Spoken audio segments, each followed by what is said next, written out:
This week's episode is brought to you by Harry's. What if there was a 50% off sale happening every time you went shopping for razors? Well, shaving with Harry's is kind of like that.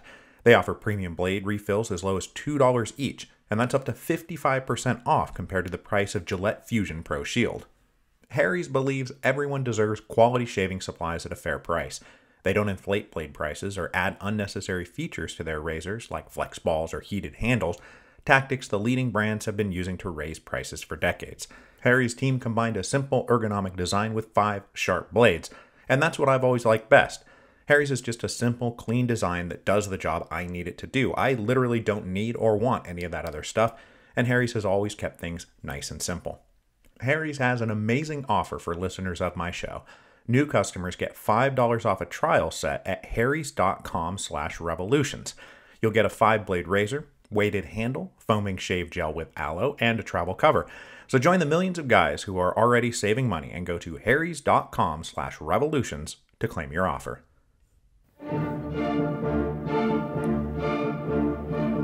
Hello, and welcome to Revolutions. Episode 10.35, Sinking Ships. When Tsar Nicholas issued his little collection of imperial edicts on February the 18th, 1905, he was no doubt hoping that this would be the moment the fever that had been raging since the summer of 1904 finally broke. He had heard his people, offered concessions, and directed his Minister of the Interior to come up with a workable plan to create space for popular participation in government. So, having satisfied everyone, can the wave of protest and strikes and demonstrations and just general disorder stop now? Please? As your Tsar, I command it? But the fever was not going to break, because what ailed Russia had not yet been properly diagnosed, nor were these concessions sufficient medicine. And there were yet more pathogens to enter the body of Tsarist autocracy, keeping it bedridden for the rest of the year. While he was hoping these hopes, Nicholas was also praying to God for good news from the Far East, an end to the humiliations and setbacks in the war against Japan.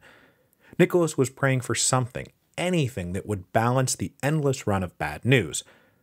And for all this praying, Nicholas got, you guessed it, further humiliations and setbacks. Specifically, just as the February acts were being issued, the Russian army and Japanese army squared off at the Battle of Mukden, which not only turned out to be a battle that served as something of a harbinger for what was to come in World War I just a few years later, but it was also straight up one of the largest land battles in military history up to that point. It featured about 340,000 Russians against 260,000 Japanese, their army now consolidated thanks to the fall of Port Arthur. The Battle of Mukden was not a single set-piece affair, but raged for 2 weeks over extended lines with control of southern Manchuria at stake. Over the course of these grisly weeks, the Russians took close to 90,000 casualties between killed, captured, and wounded. The Japanese rate was even worse. They suffered 75,000 casualties. So both sides suffered enormously. But in the end, the Russian army could not hold their line, and they fell back in chaotic and demoralized retreat. But the Japanese by this point were exhausted themselves. Having endured way more casualties and expenses than they had anticipated before the initial attack on Port Arthur, they were now also facing overextended supply lines, and they were unable to pursue the Russians to finish the war right then and there. So, though this was yet another defeat for Russia, it's not like the Empire of Japan was dancing around with a jaunty spring in its step. The war wasn't over, and the Russian Baltic Fleet, now rechristened the Second Pacific Fleet, was still chugging their way around the world and on course for what the Tsar hoped would be their divine destiny to rescue Russia. But while the defeat at Mukden did not yet end the war, it did lead to further piles of scorn being heaped on the Tsar. In particular, the gruesome casualty rate lent further credence to accusations leveled at the regime that they were all incompetent and spending Russian blood and treasure with no plan or purpose. This latest arousal of outrage was then fed directly into a whirlwind of open political activity that had been stirred up by the Tsar's declaration that it was legal to petition the government, to make suggestions about how the state could be better run. So all over the empire, people got together to discuss what they should put into these petitions, especially liberals and reformists and constitutionalists from the professional classes, who would get together at the Free Economic Society or houses of wealthier members, or at school halls or in newspaper offices to discuss politics, which technically the Tsar had not given them permission to do. But what these open meetings did, in essence, was assert that along with the right to petition came an implied right to free assembly and freedom of speech. So when the police authorities would come around to one of these meetings, they would just say, hey, we're doing exactly what the Tsar told us we could do, so buzz off. Now, there were limits to this, obviously. It's not like the SRs could meet in a cafe and shout, hey, I've got an idea for reform, let's kill the Tsar. But in general, political organizing and discussion was now tolerated, if for no other reason than the police simply didn't have the resources to shut it all down even if they wanted to. Now, along with this asserted freedom of assembly and speech came de facto freedom of the press, as journals and newspapers reported all these discussions, brazenly flouting existing censorship laws that, again, the authorities were not actually strong enough to enforce. So, the traditional mechanisms of autocratic political repression were quite simply breaking down everywhere, and it really did seem like a new political era was dawning. In the initial stages of this new era, most of these meetings, speeches, statements, and organizations were led by respectable liberal reformists who were pitching respectable liberal reform. But just underneath the surface was the hand of the Union of Liberation, who were clearly becoming the most influential and potent of all the underground revolutionary parties, largely because their whole mission was to forge a single, monolithic, anti-Tsarist coalition. So they were happy to include all the other underground revolutionary parties, as well as above-ground respectable liberals. So the Union of Liberation became a very necessary connective hub for all the forces driving at revolution. And they weren't just knitting together a coalition, they were also driving that revolution. Radical democratic members of the Union of Liberation were participating in all of these above-ground liberal meetings and discussions, and they were always trying to get people to demand more and push harder. The most important of these was Pavel Miliakoff, who had been on a speaking tour in the United States when the revolution broke out, and who arrived back in Russia in April to hopefully be there for the founding of a new democratic constitutional monarchy for Russia. Miliakoff spoke the language of democratic constitutional liberalism, which appealed to the constitutionalists, but he had also paid his dues as an enemy of the Tsar. He had endured imprisonment and exile just like the hardest core revolutionaries had, and they respected him for it. The SRs at one point actually asked him if he wanted to join their central committee, but he declined. They may have shared a single common goal, break the back of the autocracy and create a world of political freedom, but after that they had very different visions about what the future of Russia ought to look like. Many of these political gatherings started out as improvised affairs, so the Union of Liberation worked to bring some order to it. They started organizing professional unions, which could act as political pressure groups. Now, this is something that had gotten going in the summer of 1904 when Mirsky had been brought into the Ministry of the Interior, but after Bloody Sunday, professional organizing got going in a more systematic and open way. Soon there was a union for lawyers, and one for doctors, and one for professors, also journalists, agronomists, teachers, veterinarians, pharmacists, and railroad employees. By May of 1905, there were 14 of these professional unions, including groups that were not directly linked to a profession at all, but instead a cause. For example, the Union for the Attainment of Full Rights for the Jewish People of Russia, and the Union of Equal Rights for Women, the first organization dedicated fully to the defense of women's rights as such, as opposed to the Socialist or Narodist programs that included gender equality amongst many other demands. The use of the word union here is a bit misleading. These were not labor unions, they were associations of professionals. And when they first started getting together, they drafted their own petitions to the Tsar, which pounded mostly on liberal democratic political demands. But as members of the Union of Liberation were in the middle of all this, there was also an effort to support the workers' movement. And so to include in their petitions demands for an 8-hour day, better wages, pensions, and medical care, to make sure that everybody stayed a part of the same anti-Tsarist movement. We're all in this together. Speaking of those workers, as we saw last week, the initial wave of strikes kicked off by Bloody Sunday wound down by the end of January. But that was just the beginning of everything, not the end of anything. In St. Petersburg, the regime sought to establish a commission to investigate what happened on Bloody Sunday, and in a magnanimous gesture, they wanted representatives of the workers to participate. These representatives were to be selected by 9 electoral assemblies created specifically to perform this single task. But socialists leaped at the opportunity to start influencing events, and they made sure to show up at these assemblies ready to do some influencing. And it worked. The St. Petersburg workers refused to vote on representatives until the government guaranteed certain things, including the audacious demand that the findings of the commission be made public. When the government balked, the workers boycotted the election, and then the Tsar decided to just shutter the whole commission and forget it. This made the workers angry, so just as the February acts were being disseminated, tens of thousands of workers walked off the job yet again in protest. Now, these strikes were neither as long nor as large as the Great January Strike, but it was proof that the situation was still incredibly volatile and the workers were far from satisfied. Elsewhere, the empire continued to be hit by sporadic strikes. So while January 1905 kicked off with something close to 500,000 workers walking off the job at some point, February saw 290,000 workers participating in some kind of strike action, often in areas that had not even been touched by the first wave. Now, these strikes happened spontaneously and seemingly at random in terms of who and when and where and what industries were hit.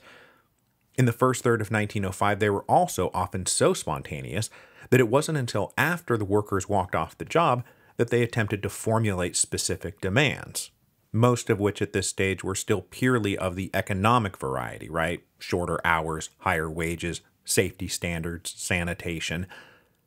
But as the year progressed, Bolsheviks and Mensheviks and SRs and people from the Union of Liberation started making better and more stable connections to the working class leadership. And most importantly, they were feeding the workers literature and news and pamphlets that joined these economic strikes to a wider political movement. And as 1905 progresses, we see a marked uptick in workers going on strike, knowing in advance the demands they were striking for, and having democratic political things on that list. The liberal intelligentsia, meanwhile, consistently expressed support for the workers, either out of genuine concern for their well-being, or simply enjoying the strategic value all this industrial disorder had for their own political reform project.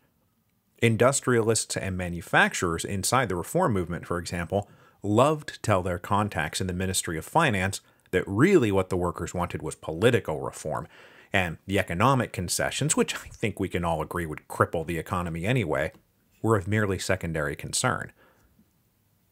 The number of strikes slackened a bit in March and April, but even still, close to 80,000 workers walked off the job in both of those months, even if it was only for a day or two. By mid-April, the regime was forced to conclude that an 1897 edict making striking a criminal act was simply unenforceable. They couldn't arrest all the workers because soon enough there would be no labor force left. Not that the police could handle such an operation anyway. So I think we can add right to strike to a list of reforms that the regime was forced to accept in the face of political, economic, and social reality. They were even forced to admit that limited police actions targeting leaders was pretty counterproductive, because the standard punishment was to exile those working class leaders back to their home villages, which turned out to be a really great way to get the most radicalized voices to return home and start stirring up trouble amongst their friends, family, and neighbors back home, helping activate the thus far inert peasantry. And it is to the peasants who we now turn our attention. The course of events in 1904 and 1905 had led the regime to hope that the unrest would remain confined to the cities and the industrial areas, which were still very small pockets in the grand scheme of things. Nicholas and Alexandra were, of course, personally convinced that the real people of Russia, the good and noble peasants, continued to love them unconditionally. But just to be sure, the regime went out of its way not to spread the news of the Tsar's acts of February the 18th, which confirmed the right to petition.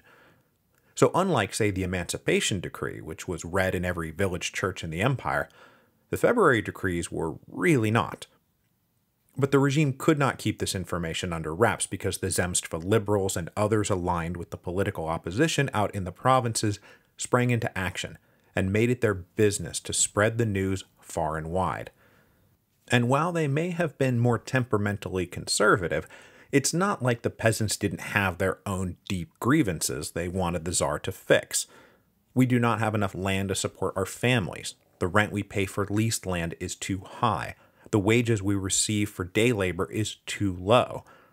Also, we would like access to timber and pasture land that is still being claimed as the exclusive preserve of the state and the nobility. Adding to these long-standing complaints was a growing anti-war sentiment, and in the villages this anti-war sentiment was not abstract, it was personal. The Russian army was primarily composed of peasant conscripts, so the lived reality of the Russo-Japanese war for the peasants was watching husbands, sons, brothers, and fathers taken off to go fight a war that was quickly revealed to be as pointless as it was incompetently led. And all the news of the death and destruction in the Far East right up through the retreat at Mukden was then followed by more reservists being activated. And in the villages, the attitude is, what are you doing? Don't send more of our boys off to die for nothing. End the war.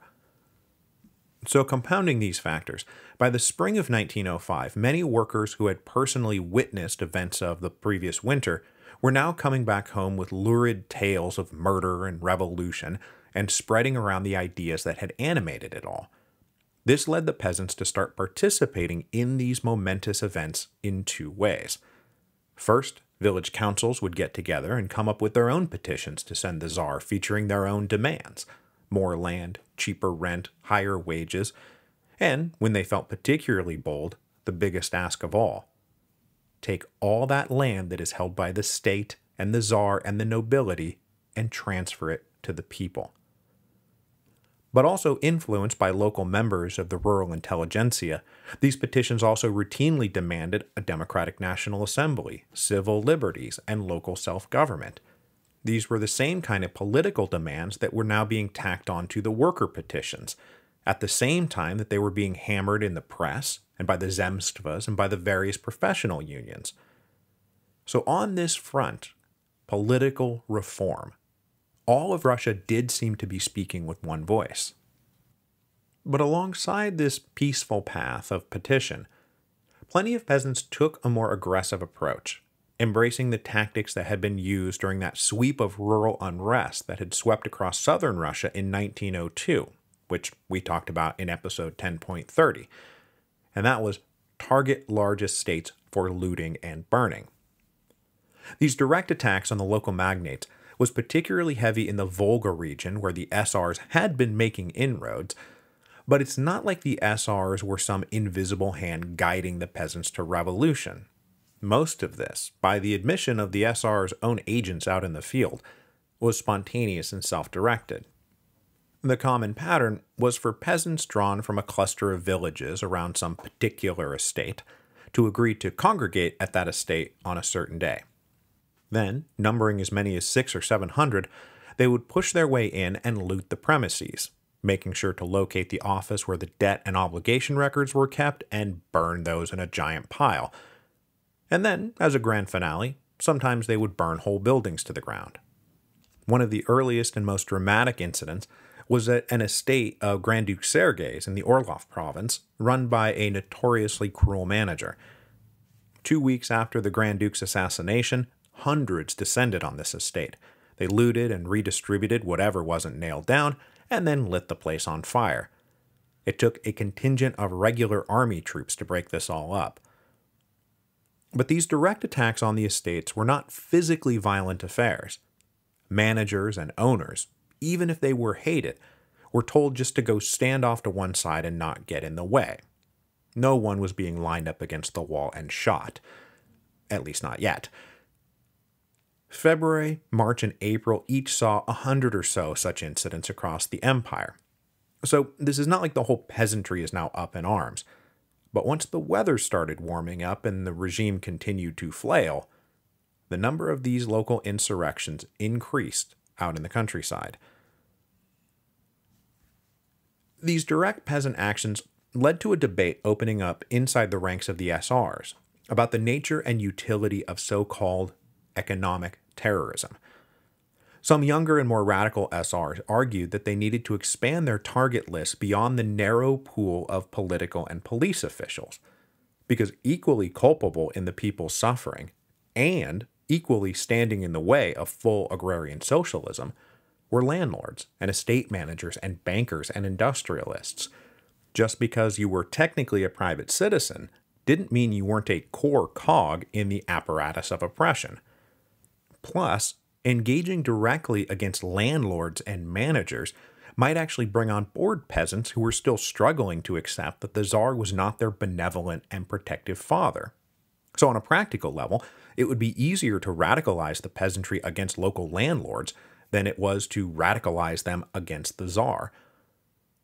This debate led to further arguments about how fast they should be moving now that the revolution appeared to be on. Most SR Central Committee members, though, including their leading theorist, Viktor Chernoff, believed that decentralized agrarian socialism could only be accomplished after the political revolution was done, after the freedomless autocracy had been toppled. So even terrorist tactics had to reflect that single-minded political focus. Besides, killing hated members of the regime was one thing, but killing landlords and businessmen might, for example, spook liberal reformists into a reactionary posture too soon. But those younger and more radical SRs were saying, no, we can do it now, we can do it all at once.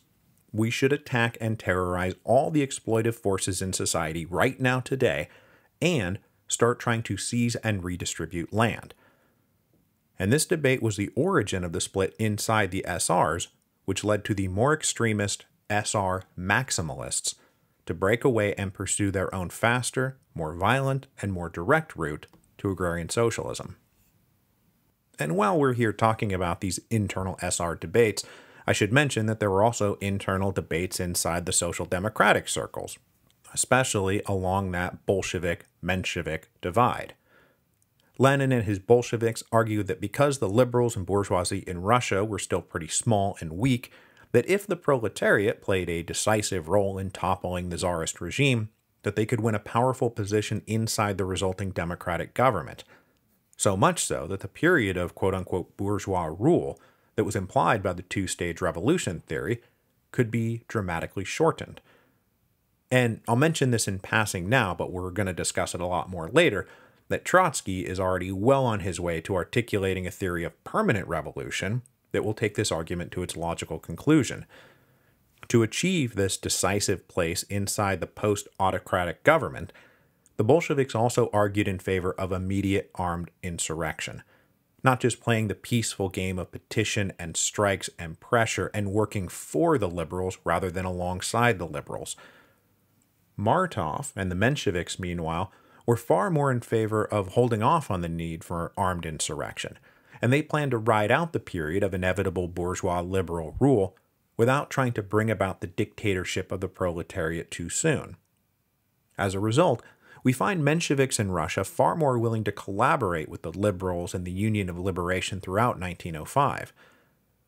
But these arguments among the Russian Social Democratic Labor Party members were largely being held in an émigré vacuum, and as we discussed last week, they were happening at such a distance that the Bolsheviks and Mensheviks inside Russia were just improvising tactics and strategy at quite a remove from the alleged leaders of their respective parties. So if we look back now over the course of the revolution so far, we find ourselves nearing the end of the fourth phase of the revolution. The first phase actually happened back in 1904 and was defined by the liberal opposition that culminated with the Zemstva Congress of November 1904. The second phase was defined by Father Gapon and his assembly, and culminated obviously with Bloody Sunday. The third phase was that wave of protest, which culminated with the Tsar's February edicts, and now here the fourth phase is culminating in May 1905, when a number of currents converged simultaneously. The first of these was the convergence of the workers' movement and socialist agitation on May Day 1905. May Day kicked off a whole new surge of worker strikes after the lull of March and April, and these were really important because it was the first time that the socialists managed to organize and, dare I say, lead the workers out of the factories. Up until now, the Bolsheviks and the Mensheviks and the SRs had always been hopping into influence strikes after they had spontaneously broken out. But with May the 1st now declared International Workers' Day, the socialist agitators planned events in advance and got the workers to go along with it. The strikes orchestrated in the first week of May then jolted the workers across the empire back to life and shot the number of strikers from the tens of thousands back into the hundreds of thousands. Then about a week after the May Day strike started, the Union of Liberation completed the next phase of their plan, joining together all the professional unions they had organized into a single force. On May the 8th and 9th, 60 delegates representing 14 unions voted to form a single Union of Unions. And that's what they called it, the Union of Unions. This new Union of Unions then elected Pavel Miliakoff to be its chairman, which meant they were not here to be cautious and conciliatory. The Union of Unions was specifically organized to act as something like the public face of the Union of Liberation. Their objectives were overtly political and very radical, and they would push for ever more audacious plans that were now being formed by the Union of Liberation, which included a call for truly universal democratic suffrage, and by truly universal I mean they were now arguing for women's right to vote. But if you know anything at all about the Revolution of 1905, you know the really big event of May 1905, the Battle of Tsushima. While the regime grappled with domestic chaos, Tsar Nicholas had continued to pray for good news from the Far East, prayers that had thus far gone unanswered. After the Battle of Mukden, all hopes and prayers now rested on the Baltic Fleet, which had been redubbed the Second Pacific Squadron. Having departed in October 1904, this fleet of ships plus an array of auxiliary boats had been sailing around the world. And this Second Pacific Squadron included the largest and newest ships in the Russian Navy, 11 battleships plus cruisers and destroyers of various shapes and sizes, and they traveled around the tip of Africa to Madagascar and then across the Indian Ocean. Meanwhile, a third Pacific Squadron composed of lighter and older ships were also dispatched, taking the more direct route through the Suez Canal. Now, since our principal interest here is the effect of all this on the Revolution of 1905, I am not going to do a play-by-play of this ignominious voyage of the damned, but if you are interested, there is such an entertaining play-by-play. A bunch of you have sent it to me. They are very detailed and highly entertaining YouTube videos by a naval history creator, Drakenofel, which covers both the voyage of the damned and the resulting Battle of Tsushima. The short version, though, is that after 7 months and 18,000 miles, the Russian fleet was finally approaching Japan in May 1905. Since their original mission to relieve Port Arthur had been mooted by the fall of Port Arthur, all the Russian Navy was trying to do at this point was push on to Vladivostok to regroup. On May the 15th, they tried to sail through the Straits of Tsushima, straits that were blocked by the whole Japanese Navy. A Japanese Navy that had spent the last few months relentlessly practicing for this very confrontation. They knew the Russian Navy was coming, and they were going to stop them. The essential Japanese strategy was to concentrate all their fire on one Russian battleship at a time, So, when the two fleets came into contact, that's what they did. The Battle of Tsushima lasted all through the afternoon of the 15th, through the night, and then recommenced on the morning of the 16th. And while the whole thing is a very confusing mess, made more confusing by fog and mistakes and miscommunications, the final result was unambiguous disaster for the Russians. By the time the last small contingent of Russian ships surrendered on the morning of the 16th, almost the entire squadron had been sunk or scuttled, including all 11 battleships. So on May the 15th, this Russian fleet had carried with it the hopes and dreams and prayers of the whole empire, and on the morning of the 16th, that Russian fleet simply did not exist. Now, a few ships managed to break away from this debacle, and they were either taken into custody by the Chinese, or a few arrived down in Manila and were taken into custody by the Americans.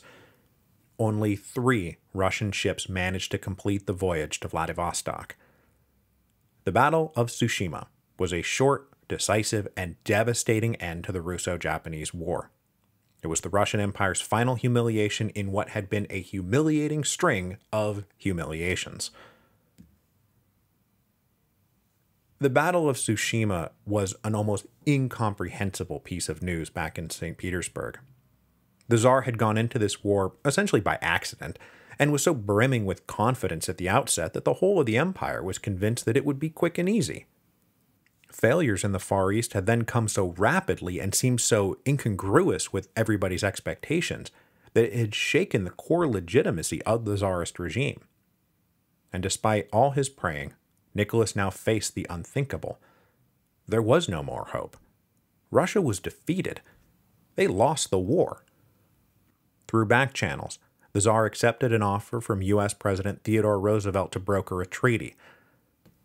Now obviously there is never a good time to lose a war, but having news of the disaster at Tsushima arrive just as the revolutionary fever is rising in the spring of 1905, that meant that all the Tsar's problems were compounded to the point where he would be hard-pressed to ever escape them. Next week, in the wake of defeat abroad, Nicholas's beloved absolute autocracy would find itself facing defeat at home.